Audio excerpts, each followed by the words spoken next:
Hello everyone, welcome back. This is episode number 33 of the Uncleanables. This is a pre-trip podcast because next week we're going to be up in Birmingham interviewing Dan from Hero Softwash. He builds softwash systems that van mounted in the back of your van. He also does teaching and education and things like that. But that's on next week's episode.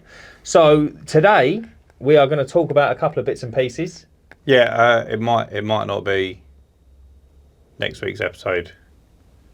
Only because I plan on getting some B-roll footage of how it all works. Right. So I might want to put a little bit more effort into the edit. Yeah, so a bit of IT it might be, it might be not. We'll see how it goes. Depends on how busy I am that week. Right, so how's the week been?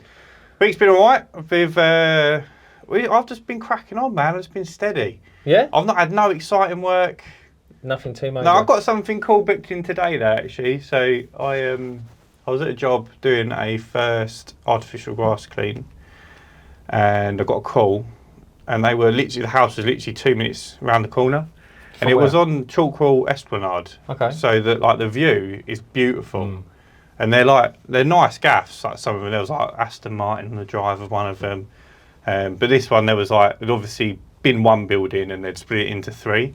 It's still a beautiful house, but just a little bit smaller, and next door had a load of like renovations done.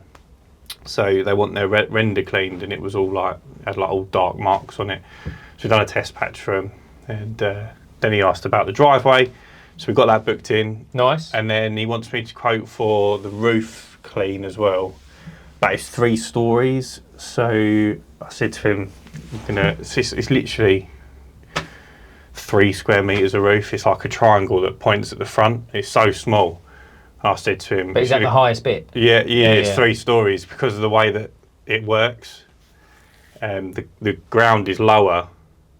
It's a 3-story building anyway, but the ground's not flat. The ground sort of dips out, so it's almost nearly 4 stories. I said, you're probably going to have hard scaffolding put up, or I'm going to have to hire a cherry picker. Probably do a cherry picker, but I said, it's going to cost you a lot just to have that small little... triangle cleaned. So I said I'll speak to my mate Jason, who's got a cherry picker. I don't know how high his goes though, so I've left that with him for the time being. Then it turns out he's part of, or owns, part of the Bowls Club, which is literally opposite his house, behind the original sea wall. Yeah. That some utes got into at some point and graffitied on. Yeah. Many years ago. So it's been there, and he wants the graffiti removed. Yeah, so I've got a price up for that as well. You wouldn't pressure wash that off, would you? Yeah, so you use a chemical to sort of loosen it. So it almost melts the paint, and then you pressure wash it off. And what's it sprayed onto? It's on literally the original sea wall, so it's like on a brick. Kind of like a brick, but it's like a concrete block with stones in. If that makes sense. So instead of pure concrete, they've obviously filled it with rocks. Hardcore. Yeah, so it's pretty cool. It's been there probably 100 years. Yeah, it's a long old time. So it's in good nick. I sent you a picture, didn't I? I see a kid graffitiing in Rayleigh. Yeah, a brand new fence. Oh, mate, I reckon the owner's pulling his hair out. All right, Keith was ready to batter him, wasn't he? I know. When he sent it into so there was, I was in the traffic and there was a kid and he was like bent over and he's looking in his bag, and I looked at his head and I thought, he's got like a hat on, and it was roasting, and when he put his head up it was a balaclava, and he just got a spray can out, shook it, and I was like... Middle of the day, man. I was cringing for the owner. I thought, that is terrible, man. What was he writing? He wrote some real stupid thing. It was like... I want to say, I know it sounds silly, it was like lisp or clip or something like that. So it weren't like you... cunt or whatever. No. He was just doing it for the sake of doing it. Yeah, he was just doing. Yeah, and it was real bad. In the middle of the day with a balaclava on. His mum obviously don't let him out at night, does he? Mate, I was just like, that is terrible. I was half going to knock on his door and be like, mate, do you reckon I can get that off with my pressure washer? I don't know. I think getting stuff off of wood's going to be so much harder. You'd have to just sand it back, wouldn't you? Either sand it back or just replace it. I mean, like, it's 40 quid a panel. Something like that. But then the geezer's done next door as well. Someone else spray painted next door. Oh, really? Yeah, like the next panel. I guess you keep changing them and they'll just keep coming back. Just leave it. You had a squeeze this week as well with a little job, didn't you? Yeah, so I quoted a big one. Must have been about a month ago now. And it was a woman in Billericay, and she has this huge kids' play area. And it looks like, you know, when you go to like the pubs and the boozers, and they got them like play things with all the swings built into it, and it's a castle when you go down the steps and the slide and that. I mean, you probably still play on them. So it was one of them, and some of the roof slats was all busted. all rotten and that. And she said, how much is it to replace it? And I was like, it was massive, mate. It's like, I know it sounds silly, it's probably the footprint of a 1-bedroom flat. Big old It's a big old frame. thing.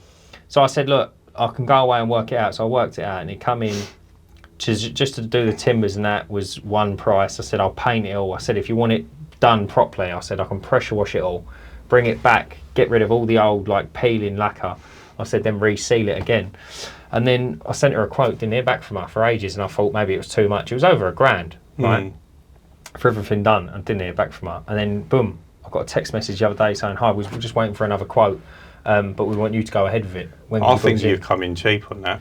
Probably, mate, the house is ginormous. Yeah, it's but down the money road. regardless of the size of the house, I feel like what you've just said there is a fair amount of work. It is. But do you think you get that done in a day? No, it's definitely 2 days. It's just it's 2 days for drying time. So what are you going to do?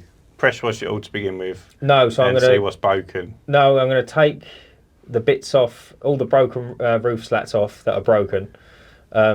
Use wood hardener to treat what's already there. Is it just the roof that's damaged then? Yeah. There's no other... No, that's it. Just 2 pieces of like slight roof. One roof on the top is absolutely fine. It's just covered in moss. And then take all the existing roof off of the busted bits, measure it all out and cut all the more pieces and pre-drill them ready to rock and roll. And then paint them green, because the original roof's green. Okay. And once they're painted, then I'll pressure wash it, and then I'll go. You want to pressure wash it before you painted it? And then you're not got... No, I'll paint the roof slats and leave them to one side. Oh, okay, I see what you're saying then. Put the roof on. And then they're dry, and then I'll pressure wash, and then all the overspray will stick to the paint. I'll pull my hair out and then sand them all down again. Paint them again. Yeah, and then paint them again. And then come back the next day, and then it should be dry, and then I literally just coat it, screw all the roof back on. Well, you're going to coat it in the green, same as the roof? No, or is I'll it do like a clear deck oil. Oh, nice. Nice. Because like the roof's green, but all the rest of it's like natural wood. Yeah. But it's just years old, just needs a bit of TLC on it. So yeah, it's pretty cool. And then a couple of other people have come back, and then there's a meeting going on Tuesday for the football pitch cutback. That was enormous, man. Like I said on the last one, fella reached out and said, "Can you cut back the perimeter of the football pitch?" And I was thinking, yeah, like it can't be that bad, but it is enormous. Like the brambles are ridiculous. So that's all going ahead. So hopefully I hear back from that on Tuesday, tomorrow. And then the job's a good one, mate. Hang on. But today we're going to be talking about... today we're going to be talking about social media. And we're going to be talking about the sheer abuse that we get given and thrown on a daily basis. Right, so as some of you will know, I've been doing YouTube for coming up 2 years now, but coming up 3 years, somewhere between there. But me and Dan obviously have the YouTube channel for the podcast, and we put together some skits. If you haven't seen them, 2 of them are live and direct. We recorded 4, 2 went up, 2 we weren't sure about. Yeah, we weren't sure of them. They were funnier in our heads. We'll rethink them ones and either bin them or re-record them, depending on how we're feeling. We have got a list of lots more to do, and they did go down well. But we got 2 comments on YouTube. I was going to say, so the first one was, Should we read them out? The first one didn't do massive numbers, right? So it wasn't crazy. The first one, the copper one, was 1.7 thousand. Yeah, but no, I don't think we got any comments on that. No, we didn't get any views. But we did get comments on that one. Yeah, it was that geezer saying he's got a pressure washing business. Oh yeah, and then he said he was going to email us, and he never did. And then the other one was the flying one, where I was in the flying goggles. Yeah, so that one, we had 2 comments. One was, great acting, very interesting story, and you couldn't be asked being on camera at the same time. I don't think he meant that in the way it came across. I didn't understand I think he meant we made the effort to not just stand there and have a conversation on camera. Like we made the effort to change the angles. 10 out of 10. So it was obviously positive. Right, so that was good. Then we had another comment saying, least interesting shit I've ever seen. What's the point, mate? I don't know if he was talking to me or you, but...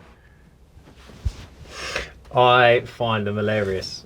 I mean, if he's got the time to like comment stuff on our YouTube, then like he deserves to be riddled with like. Well, I sat there scurvy and I sat there and I thought to myself, geez, you've still watched it. Yeah. Do you know what I mean? Like you engaging us is only helping us. It's not helping you. No. Do you know what I mean? It'd be interesting to have a look to see. I don't know if I can see it on here. I will say, right, if for whatever reason you take it upon yourself to leave hate on someone's videos, right? Me and Ryan have had many, many, many laughs, okay, by clicking on people's Facebook profiles and looking at their previous pictures. And I'll tell you now, you must be very careful. Yeah. Do you remember some of the ones we found? Like we should have been arrested for some of the shit we've said. It is hilarious. Like if you're honestly going to go down that road, go down it, mate. But you better have your life in order because everything is on Facebook and we can see it all. On the flip side, if you comment nice things, we look at your profile and we say about how good looking you are and it goes both ways. How nice your family is and that. But yeah, it was some of the comments have been hilarious and they've given us hours and hours of fun. So yeah, I can't. I'm sure it is somewhere, but I can't find if we got any dislikes on this video. Oh, likes versus dislikes. Yeah, it was 72.5%. How many likes did we get? 50. So 72% of people liked it and 22% of people out of 50 disliked it, which is I think it's quite high. That's 10 people. Is it? Yeah. 10 people disliked it. Could be about 10, isn't it? Yeah. Yeah, but listen, I'm not doing it for the dislikes. I'm doing it for the... Mate, do you know what though? I think to myself, you can't ever win. Do you know what I mean? Like you go on Instagram and that and Facebook, and there's all them birds shaking their asses and dancing and that, and look, the hate some of them get. Like, and I get it. Like, don't get me wrong, but some of them are like, oh mate, some people are like climbing Everest or doing something. There's some geezer from a settee somewhere in Basingstoke just giving them abuse, and you think, come on, man. But we don't get really any dislikes on our podcast videos. Yeah, that's because it's not mainstream yet. We don't get massive amount of likes either, but wait till we're out in the mainstream, mate. We're going to get absolutely ridiculed. But it put me onto a good topic of if some of you are thinking of doing social media, like, I mean, I do social media heavy, so all of my curbside stuff goes on social media. I do the videos on curbside, then we've got the podcast. So my life revolves around being on camera and just generally making a tit of myself most of the time. And truth be told, I don't get a hell of a lot of hate. But when I do... You give it back to them. I do give it back to... And a lot of people disagree with my methods. But that being said, I did get... You know, I'm going to read it out because it is quite interesting, the comment that came up. I'll see if I can find it. Let me have a quick look. Yeah, it's not going to load now, is it? I will get it up in a second. But basically, the woman had, on my latest video on Curbside, I was cleaning something with, I can't remember, it was a block paved driveway. So, Dan, what do you use when you clean a block paved driveway? Hypo. No. That's not what I was looking for. But we'll try that again next week. A turbo. Turbo, there we go. Second time round. Well, they're both right. Yeah, well, they are both right. You are correct. But it's not the answer I was looking for. So a lot of people are under the impression that you can use surface cleaner on block paved driveway that's 20 years old, never been cleaned, full of moss, full of weeds. You can. It'll look shit. But Yeah, it won't do anything. Yeah, exactly. Yeah, the blocks will be clean, but the moss will still be there. Anyway, oh, here we go, look. We're in. Here we go. We're in. I've had a couple of bad ones this week, actually. Here, where is it? She said something like abuse, didn't she? It was a very negative comment. Here we go. And I had quite a few people. Oh no, it's not the right one. This one. I had quite a few people back me up. Right. It's lovely when that happens because you feel good. But her comment was, first time watching your video. Although you were very effective, I don't understand why you only use a wand. Wands are great for edges and tight spots, but extremely messy for everything else. Unfortunately, I won't be a subscriber. So when I finished crying, I replied back to her. That's a woman that's never cleaned a driveway. Absolutely. No. It's definitely someone that no cleaned, picture. Yeah. Right. So I've had like 3 people saying, like someone put, he can clean with whatever equipment he chooses, anything that gets the job done.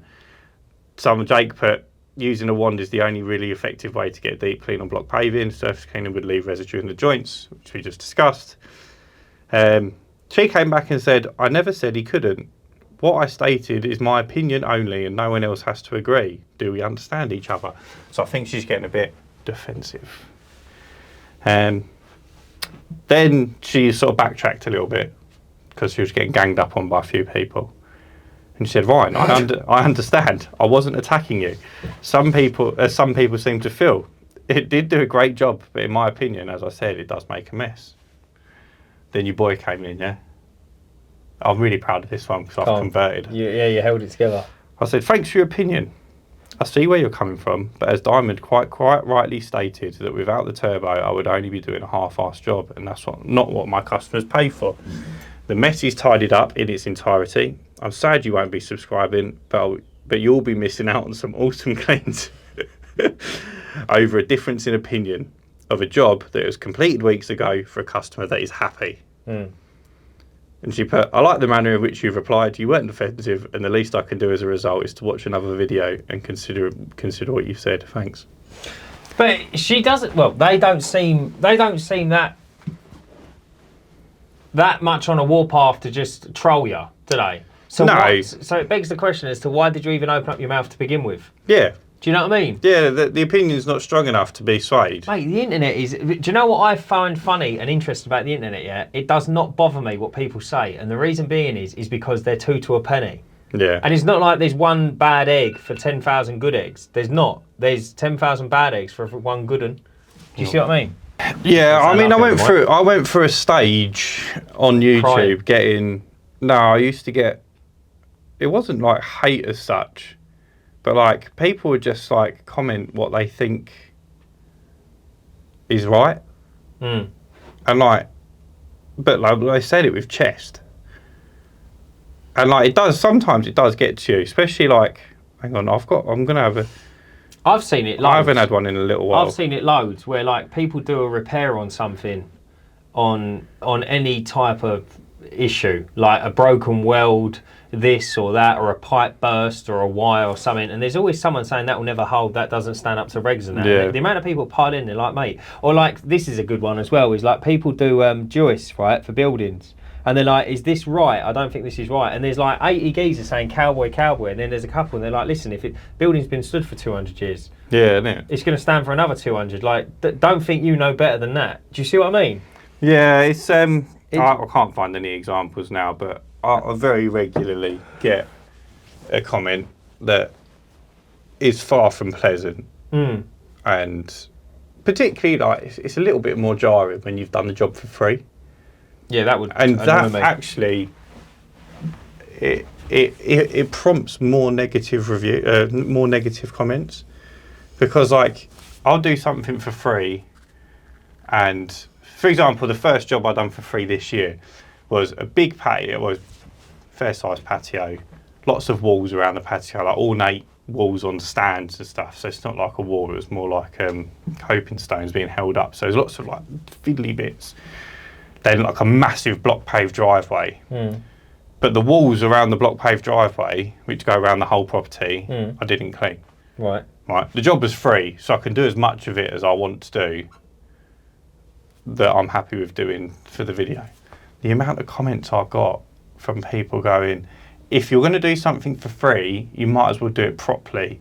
Doing half a job for free is disgusting. How'd that make you feel though? It does make you feel shit, but then like... Did you go back and clean it? No. It did bother you that much. I'll go back and like I'll reply to their comments. And I'll be a real dick sometimes. That's it does blow my mind. I just feel like as a society we are kind of not going backwards as such, but we are losing like everything about the communities. Don't you think? There was an absolute belter that someone put up in like a community group near me.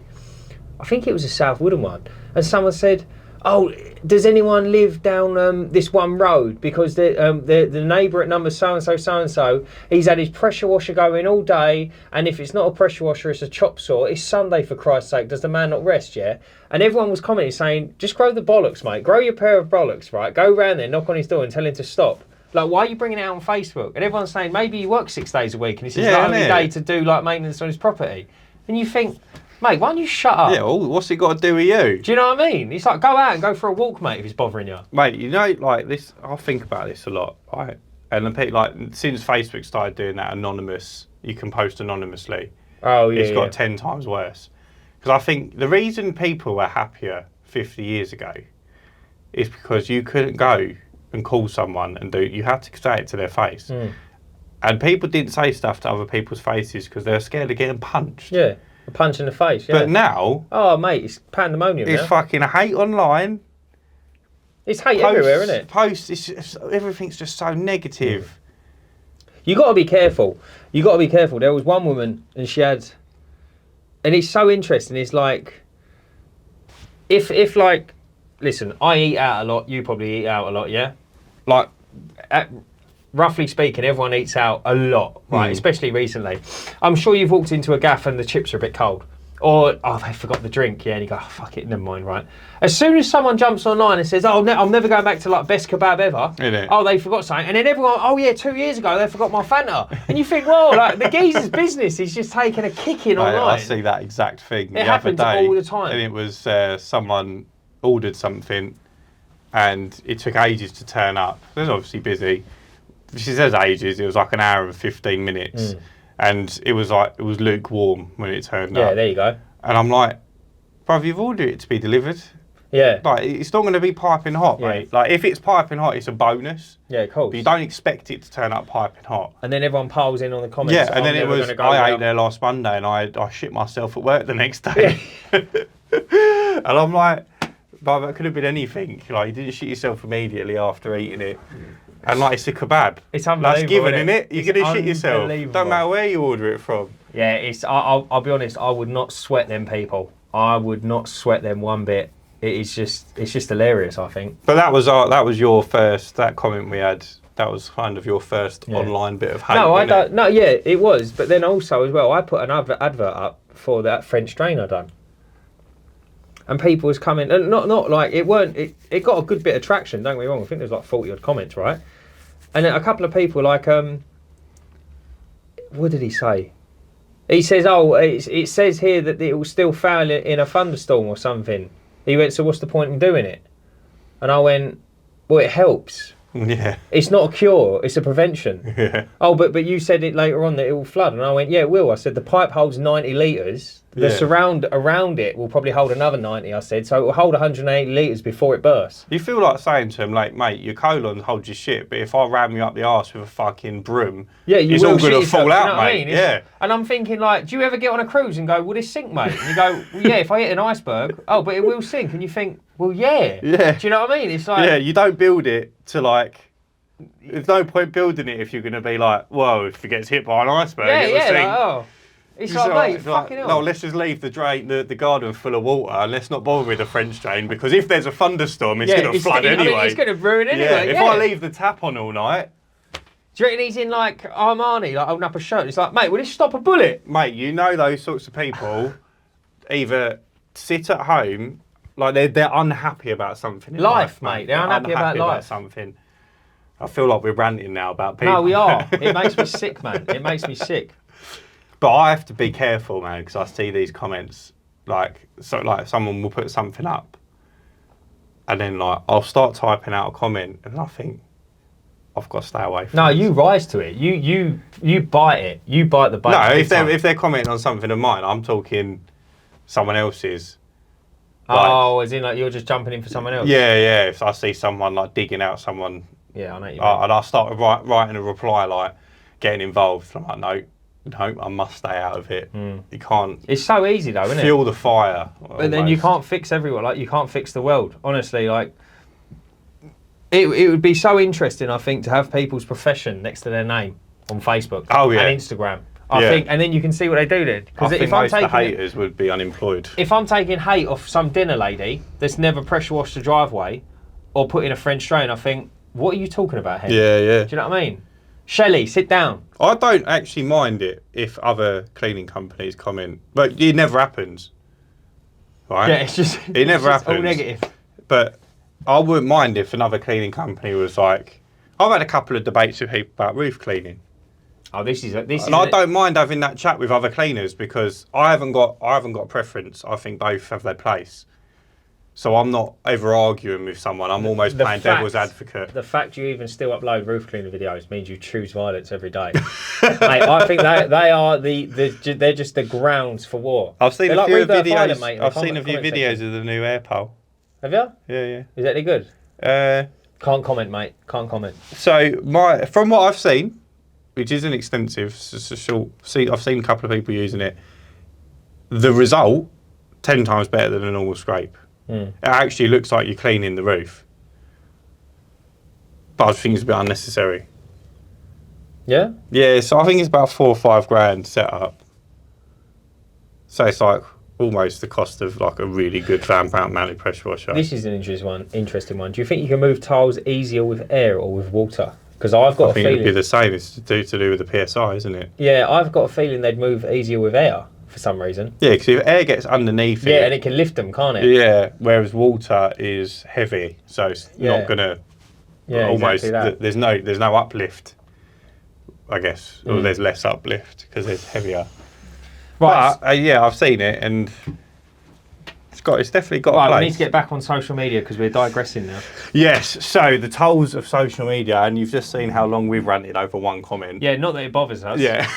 So if you are going to do it, just be wary and be mindful. Like, you are going to get a lot of stick and a lot of hate. Well, funny enough, I've had... So my friend Tony, who I'm hoping will come on the podcast actually, he's a carpenter. He started recording videos and wanted to get more into uploading on socials. He's seen that... And in this day and age, I think posting online, social media, videos, people, like we used to all want photos. So that's why Instagram blew up. But now Instagram's like 90% videos, isn't it?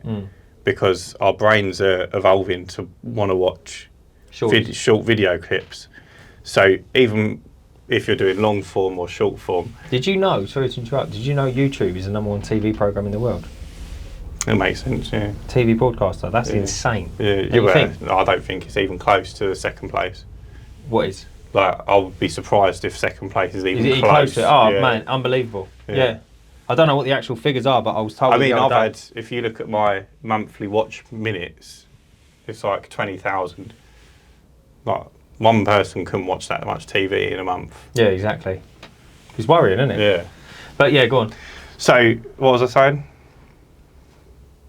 If you're going to interrupt me, you've got to remember what I was saying, man. You've got to take me back up, because my brain goes. Mate, my brain's just gone as well. Empty. You saying about YouTube? You saying about hate on YouTube? No. That's the topic of today. Yeah. I thought you were saying about your influence on YouTube. You've been doing YouTube for like 3 years now. No, that was like right at the start of the podcast. Did you not say welcome episode 33? Mate, I'm mullered. Right. Yeah, I'm completely dead. We're basically talking about getting hate on social media. Yeah, but I had a really good point. Oh, I knew you were going to say that, and I've just ruined it. Yeah, you ruined everything. I'm not going to lie. Give me the beeper, man. What's another social media? Instagram? TikTok, yeah. I was talking to Tony, and he was asking my advice on videos. We're back on it, here we go. Right? And I said to him, your first video is going to be shit. Right? No one comes out. You think your first video is the bollocks. You'll think it is, sometimes. But it's going to be shit. And 2 years down the line where I'm at now, and I'm literally about 100 videos in, and my videos now are doing pretty well. Is that all you've done? 100 videos? Long form, yeah, not shorts and stuff. Yeah, shorts and whatnot, it's probably more close to 1,000. But the long form YouTube videos, I'm pretty much bang on 100, not including the podcast, obviously. And I said, just get a video out there, just put it up. And he was like, yeah, I don't like the sound of my own voice. He sat in the other, I said, you're the only person who cares about that. And like, someone else might care, and they might tell you, but they wouldn't tell you to your face. You just got to put the content out. Yeah. So if anyone is thinking of starting videos, or they want to get into the videos, you have to just start. Yeah, you have to. And by the time you've made 100 pieces of content, you'll be doing all right. Yeah. But it really does. Yeah, following on from that, it really does blow my mind. Like, I had a belter today. And if she's watching, shout out Lindsay. So this lady's part of my gardening round. And I knocked on her door and I said, look, garden's all done and that. She said, oh, absolutely fine. And she added a ring doorbell she wanted fitted. I thought your gardening round was the 15th. Yeah, it is, but I'm working, aren't I? Oh, yeah, cool, sure. So I said, look, I'll do your doorbell, no problem. So I've done her doorbell, and as she's there unboxing and that, she's talking, she went, oh, I watched your podcast the other day. And I was like, really? I mean, you've had this before, yeah, fucking and I was like, so good. No way. I said, really? She's like, yeah. And I was like, I was so shocked. I feel like yours is a bit more special, though, because it's like a new customer. Yeah. Oh, but people that have watched it of mine, they're like long-term customers. Yeah, I see what you mean. So it's a little less. And I was like, good, oh, but a wow. little less She's like, yeah, you shared it on your Facebook. And I said, yeah. She was like, yeah. She said, like, I watched the one about the intimidation. But what's funny is me and you go, we're talking about intimidation. You're like, watch that fucking podcast. Mate, that's probably my most favourite clip from our whole podcast. She said she was laughing her head off. And she said, no, it's a real thing. She said, because her husband obviously is at work. She works from home. And she said that like intimidation is a big thing. And it makes a lot of sense. That's why she watched it one. She said she's watched a few others. And I was like, this is mind-blowing. But what I was thinking is, I'm just, like, we're just average Joes, yeah? Well, no, I'm sort of really handsome, though. In what sort of realm? In this room? Oh, all of them, yeah. All the realms. Mate, you're not even the best looking in this room. So anyway, I sat there and I thought, we're just average Joes, and we've just sat there and we're just talking about life and about trials and tribulations, right? And people are saying, like, people are commenting, I get text messages, oh, great episode, this, that and the other, and I think, this is fantastic, but you'd never know unless you'd done it. No. You would never know. Like, absolutely not. Do you see what I mean? And I think as well, this is a great opportunity to remind people that if you do want to leave a comment, put it on the YouTube or on the link that we share so that other people can see it, because go back to the whole hate thing, it works same positively as well. So sometimes one person doing some hate can lead to 10 more people commenting because someone started it off. They don't want to be the one to start it off. And it's the same with the positive stuff, I think. So if you've got something to say, and I just want to shout out, it's Matt, isn't it, from Your Cleaner Windows? Matt, I'm sure it's Matt. Yeah, I think so. Yeah. Yeah. He actually commented on our last podcast episode, right, and corrected me because I was wrong. The VAT threshold has been increased from 85 to 90,000 as of April 2024. I think he said. Yeah, so this April it went up. Oh, there you go. Well done, Matt. Yeah. So he is. So we fell at the first hurdle then, really, didn't we? No, I think we've succeeded because we asked for information in the comments. And we got it. Because we like to learn, and I learned something new. Yeah. There you go. And now I'm going to pretend I knew that all along. And when I tell people in the future... Just delete Matt's comment. Yeah. No, cheers, Matt. I appreciate it. No, that was quality. And that is almost like the bare bones of this podcast, because anyone else who watches that episode then might look at the comments and see Matt's comment and he's shown them as well. And also, it's like for everyone. It's not just us talking, I don't think. It is for everyone. We don't do this for us, do we? We do it for... Exactly. It's a place for everyone to get involved and have a chat and whatnot. Yeah. We just need them to start having a chat now. Yeah, I mean, they're all there, but they're all just, like, got their hands over their mouths. Yeah, I can't imagine, right, why we get, like, 100 views an episode minimum and, like, 1 or 2 comments. If there's one thing you guys do today, just do a test. We'll do a test, social test. Leave a comment, put an emoji. Yeah? Doesn't have to be a question. That's 150 shit emojis. Oh, mate, landing on our page. Do it. Let's do it and see how many comments we can get on one. Yeah, let's do it. Episode. Let's do it. Yeah, and it'll be interesting. What's your go-to emoji? Well, that's very expansive, isn't it? Depends on when you're sending dick pics. What's your go-to emoji? Magnifying glass. No, like in what context? Am I happy? Am I sad? Am I crying? No, just like what's the one you use the most? You know, when you open them up. Probably the skull. Yeah. Or the laughing. What's your one? I think mine's the same actually, but it's mainly because we just send each other skull and laughing emojis back and forth. I'll tell you, I've got a question for you. What do you miss the most about being a teenager? What do I miss the most about being a teenager? Probably my phone book.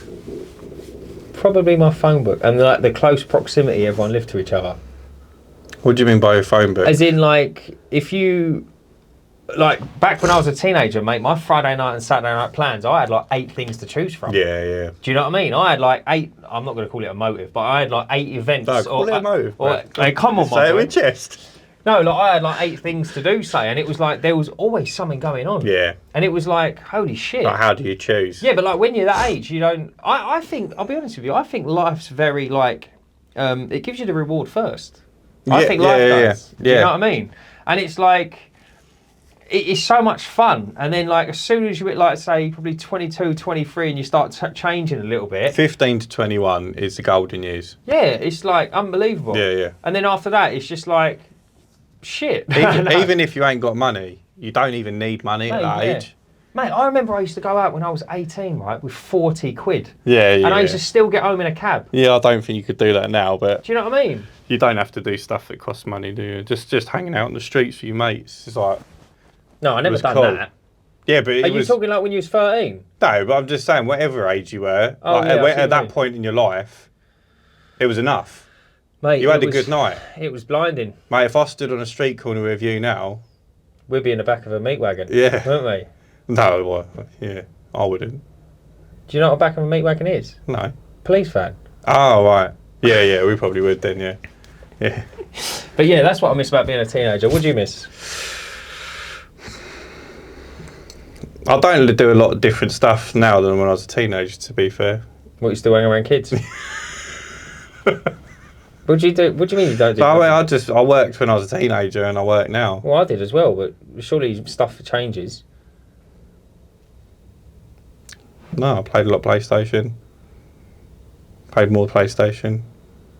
I didn't really do much when I was a kid, man. Mate, you actually didn't, did you? No. As if you can't think of something, no? Nothing yeah, jumps out at you. nothing different to what you've said. No, you can't ride on the back of me. No, but that's what I'm saying. I'm not riding on the back here. It's my whole point. You wish you, Homer. Time, I think, probably. Yeah? Yeah. I had all the time in the world and I fucking blew it up the wall. Mm. And you don't realise.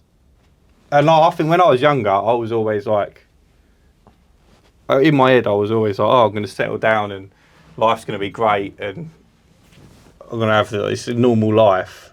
And then like that just didn't happen for ages. But I spent so long chasing it that you almost like missed out on stuff. Mm. No, I know what you mean. Do you know what's digressing slightly? I watched a podcast with Jimmy Carr. Mm-hmm. And he was talking, it's called Diary of a CEO, Diary of a CEO. I was watching a podcast with Jimmy Carr, digressing slightly. Diary of a CEO. Stephen Bartlett, yeah? Yeah, mixed race guy. Yeah. Yeah. And he makes some fantastic points. And I'm sitting there listening, thinking how we can apply it to business and self-employed and that.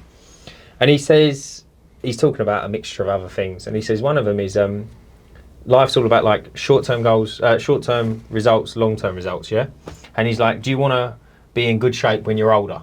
Yeah, like in 10 years from now, do you want to be in good shape? Yeah? Okay, so you're going to have to sacrifice 3 days a week in the gym or 3 evenings a week in the gym.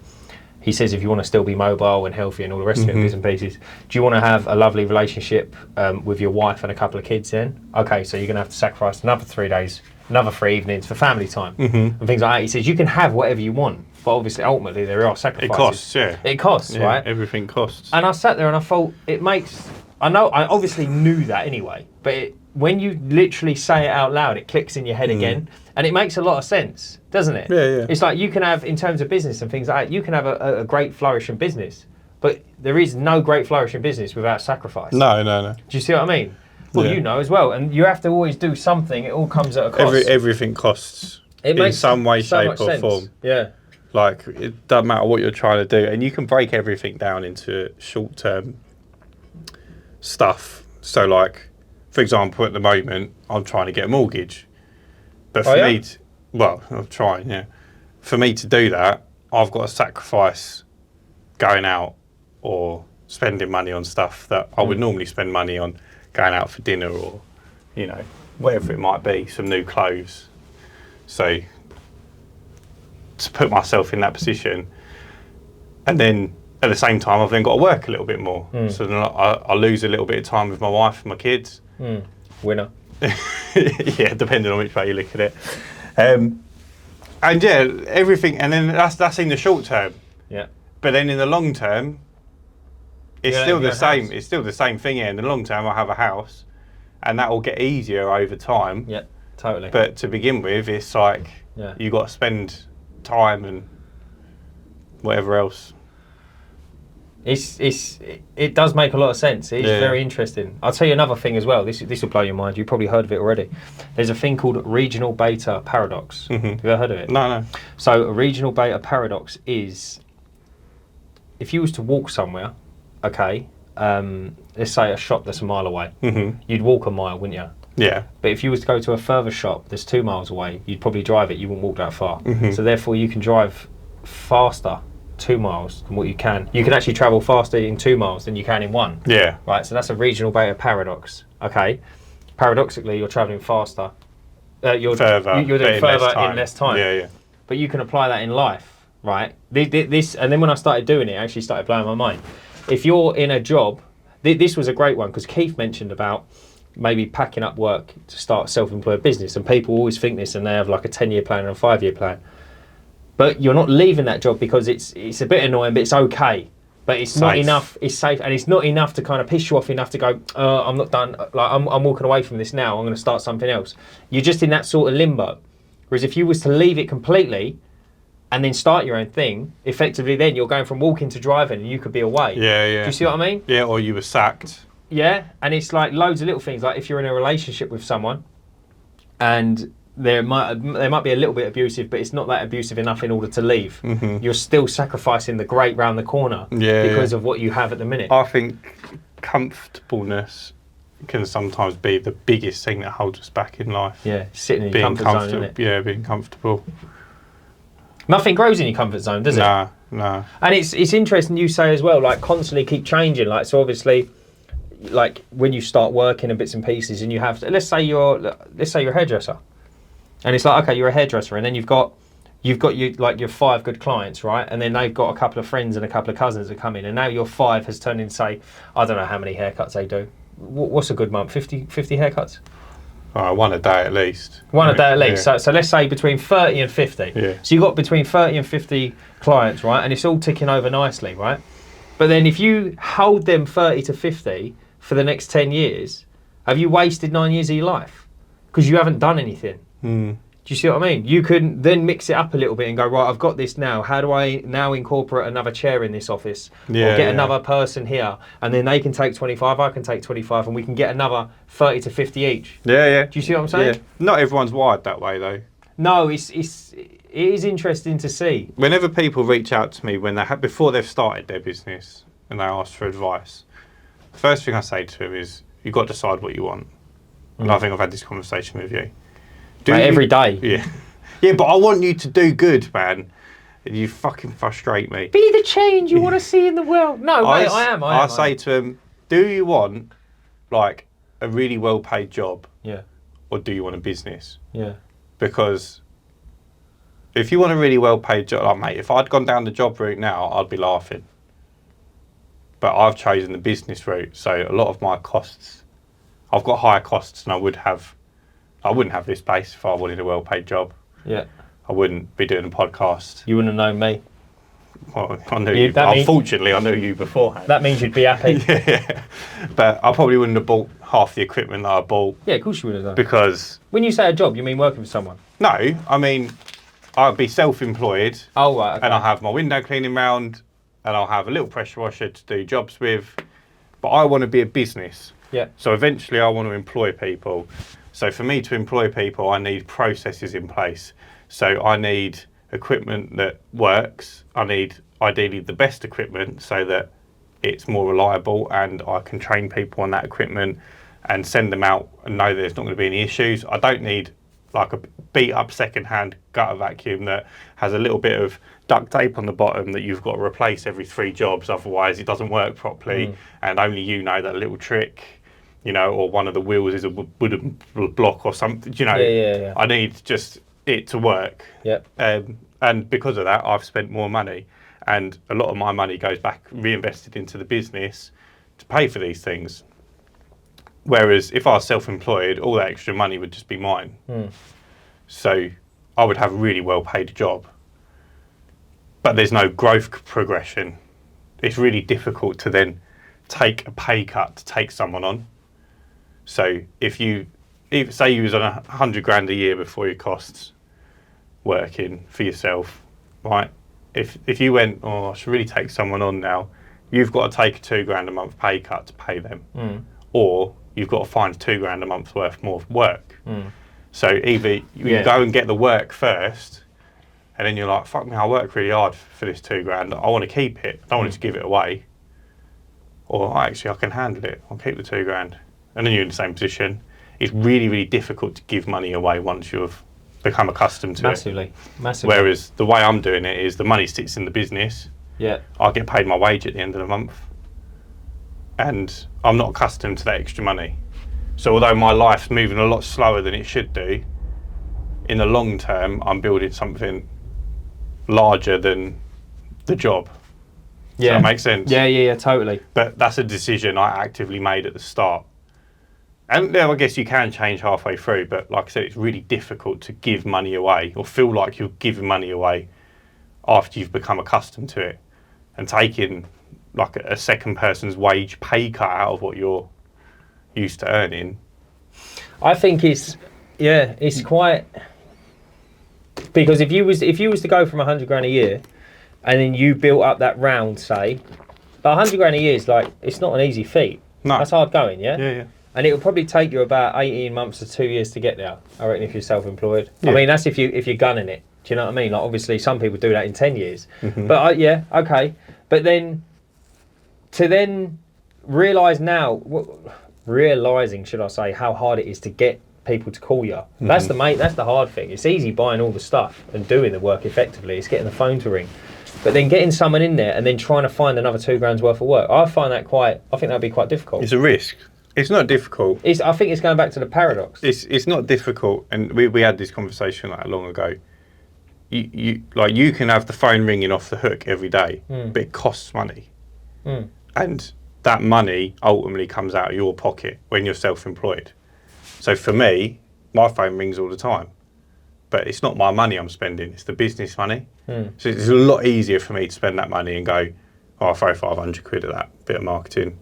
I'll try it. Whereas for you, because you've chosen the self-employed route, that's your 500 quid you've got to spend. So you've got to take that out of your monthly wage to spend that on marketing, and you don't know 100% of that marketing will work.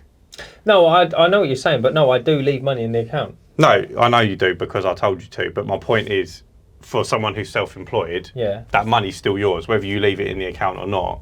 It's still your money. Because of the way that you've set up your business, the way that it works. Yeah, but also mindset way, I think you might be wrong there. You are right. Like, I could look at that and go, well, that's mine, or I could look at it and go, it's the business's. You put money away for a rainy day, doesn't make it any less your money. No, of course it don't. No, but the way that my business is set up, the business owns the money until it pays me a wage. Whereas the way your business is set up is all your money. You've got to, if you leave it in your account, you've still got to declare it on your tax return at the end of the year. Yeah. I don't. Right. It goes on the company accounts, but it still gets declared at the end of the year. Yeah, but not as income. Right. To me. As income of curbside. Yeah, but then I can spend that and not pay the tax. Right. Okay. Which is another thing we discussed, but we don't give tax advice. I can't remember what my point was. It's just the way it's set up. It's a lot easier to then pay people from a business. Yeah. So then to have that money come out of your lifestyle, whether you leave it in the account or not, it's still there for you to take. If you then take someone on, and it's the same when you employ someone, you can pay them 2 grand a month, but you don't know if they're going to be any good. You don't know how reliable they're going to be. You don't know if they're going to crash your van, break your equipment, lose your equipment. I think that is the complete stumbling block I keep running into. Personally. Yeah, it's horrible, but you just have to have a little bit of faith. And I say this to people as well, as soon as you take someone on, your job is no longer running that business, it's managing your staff. And you need to become the manager. You need to train those people in the exact manner you want them to act. You need to make an effort to go to site with them, show them how to do the job the way you want it done, how you want it left, the way you want it left. And then once they know what they're doing, you can then work on making them more efficient. But that is your job. And ultimately, if anyone goes to me, I had a call the other day from a friend, and he was like, He's brought me a pressure washer, but he had a bloke go out for him. He's brought me a pressure washer. It's filthy. It's covered in splashes, and there was a scratch on the metal frame. Oh, you surely ain't picking up a scratch. I said it probably moved around in the van, mate. Yeah. Yeah, but it's not on. You shouldn't bring my equipment back like that. I said, mate, he's gone and done the job for you. He's done a good job. It ain't his job to clean your equipment. You haven't asked him to clean your equipment. You asked him to clean the driveway. If you wanted the equipment coming back clean, you should have gone down there with him and said, right, this is how I want it done. This is how. I said, that's totally your fault. It's not his fault at all. I'll be honest, I would expect it to come back clean though. If you haven't told him that, why would you expect it? No. Well, yeah, it's like borrowing a CD and it comes back and it's all scratched. It's like, just because I don't tell you not to scratch it doesn't mean you should scratch it. And it goes back to like if when you first came out to work with me, if I didn't show you what to do, and I just thought, well, I expect him to know what to do. Everyone knows how to clean a window. No. But it's not as easy as that, is it? You know that there's a method to it. You know there's a way to do it. You know you've got to rinse afterwards now, which you might have never thought about before because I hadn't mentioned it. I know what you're saying, but we weren't talking about that. We were talking about giving back dirty tools. Yeah, but it's the same concept. If you're not told to do it, it's a pressure washer, man. Like it's a filthy job. And like not many people would. I wouldn't spray my pressure washer with water. I don't clean my pressure washer after every job. I know it's going to get filthy again. Like, and if it moves in the van and scratches on like the bit of metal in the van. Yeah, that's just one of them things. I don't get out of the van and go, fuck! No, yeah, the scratching is just one of them things. But ultimately, yeah, if I lent my tools to someone and they come back filthy dirty, that'd be the last time I lend them. Yeah, but then if you'd said, can you just give it a clean after you're finished? Yeah. It would have come back clean. All right, okay. I know what you're saying, but then if I borrowed your car to go up to Devon... I wouldn't lend you my car. Right. But this is exactly what he said to me, actually. Right, go on. He said, well, if I borrowed your car... There was all McDonald's wrappers. So I wouldn't fucking lend you my car. If you're not happy to lend out your equipment and you're not happy to clean it when it comes back, after someone's made you 300 quid probably, is that not the least you can do? Yeah, if he's made your money, yeah. I didn't know I thought he lent it to him. No. He's gone out and done a job for him. He's working for him. Yeah, that's different. He's an employee, effectively. Yeah, that's different. He's not lending it to him, no. He's done the job for him. He's made him money. Yeah. And I just think you either need to train them how you want them trained, so it's strict. And if they don't do it, then you go, look, mate, I told you how I want it done. It's not on. But if you haven't said it, it's on you. Ultimately, that's on you. Yeah, it is an interesting one because everyone behaves differently, don't they? Yeah, and you can't expect someone to act how you would act because there's a reason why you're employing someone and they're working for you. Yeah. Not in a bad way, but everyone's got their role in life. And they might just be starting out like with their own business, at which point then you can give them some good energy and good vibes and say, look, make sure you do this after every job. It will keep your equipment staying nice. It's going back to the McDonald's thing, innit? What Jay said. It's interesting how they made a business and it's run by 16-year-olds. Yeah, but they're heavy on training, real heavy. Like you go there, you go do all the training. That's why you're watched for however long. It's all like little timed microwaves, isn't it? They put the chips in and they click the button and they turn around and it's all timed and ready. So when it goes beep, take them out. Yeah. It's so clever. But they're all trained, and then they've got the star system, isn't they? So as they learn something new, they get a new star. I don't know if that's how it works, but I'm sure that's something right. So as they learn something new, as they're trained on something, they then become till trained, or fry trained, or burger trained. So that they're trained in their respective fields. Yeah. Until they know everything, and then they can become a manager, who then trains everyone else. Yeah, it makes total sense. So, what happens though? Like if you join a McDonald's and there's you're already trained in mop, but they've already got a mop geezer. Do you reckon they just fight it out? No. I think you've got to do it the way they do it. Yeah, but if there's two mop assistants, like mop technicians, going into one McDonald's, do they just fight to the death on the roof or something? How does it work? I don't know. That'd probably be like Star Wars, I reckon. Ray Kroc, if you're listening to this, big man, you don't even know who he is, do you? No. He's the founding father of McDonald's. Oh, is he? Yeah, don't worry. But he's died, so he ain't going to shout us out. Be a bit weird if he does. Burner account. Someone just makes a fake account for him, leaves us a shitty comment. But if you can get over the... it would be interesting people that have employed people, what they found. Yeah. As in how the vetting process of working things out. Because these companies that trust people getting in vans that are worth, I don't know, 50, 60 grand's worth of van and all the equipment in the back of it, it's giant money. Yeah. And it's a total liability to send them out in it with everything that can go wrong and break and miss and blow away. And do you know what I mean? Yeah. So I've employed staff in the past to drive vans with 10 grand worth of photo booth in the back. And how did it go? Fine. Yeah? Yeah, we had a couple. You're always going to have something go wrong. The higher you scale up, the more likely there is to be an accident. So we had a girl, we had a 19-year-old girl driving a long wheelbase, same as my van. Took the wing mirror off it. Is that all she done? Yeah. She done well. We had someone try and get through a width restriction, got stuck. Luckily, it was on the sliding door, so we had to replace the sliding door. That was £1,000. But other than that, oh, so it wasn't actually like... it's not as bad. chaotic, Like, it's yeah. worse in your head. Like, it's only the same as you going to work for someone. Yeah, I see what you mean. Like, just because they're not you doesn't make them a retard. Mm. I mean, you're a retard anyway. Mate, I weren't too clever to start off Yeah, with. yeah. So, So it's only the same difference, isn't it? You're just paying them to do it. yeah, But then ultimately, it comes down to training. yeah. You know. Show them what to do. And But you can't train someone to drive. You've got to trust that they got their licence legitimately. Right, I think we should wrap this one up then and call it a day. Thanks for listening, guys, to another episode. We will be in Birmingham next on week. Saturday when this comes out, yeah. We will be filming, so that will be a great episode for everyone to catch up. If you don't know, have a little look. His name's Hero Softwash. Yes, and he's a very, very interesting fella.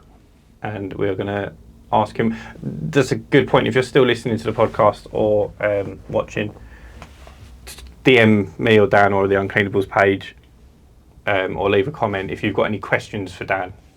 Not this Dan, Dan Softwash, Hero Softwash. Not this one, the important one. Yeah, the good one. And we'll ask him a series of questions that have been provided for by the watchers and listeners. Yes. I think that'd be really good. That is part of actually the a great show. one, yeah. That'd be a good one. Exciting stuff. Right, guys, enjoy the rest of your week, or start of the week, or whatever day you watch this on, listen to it on. Enjoy. And remember, Stay cleaning.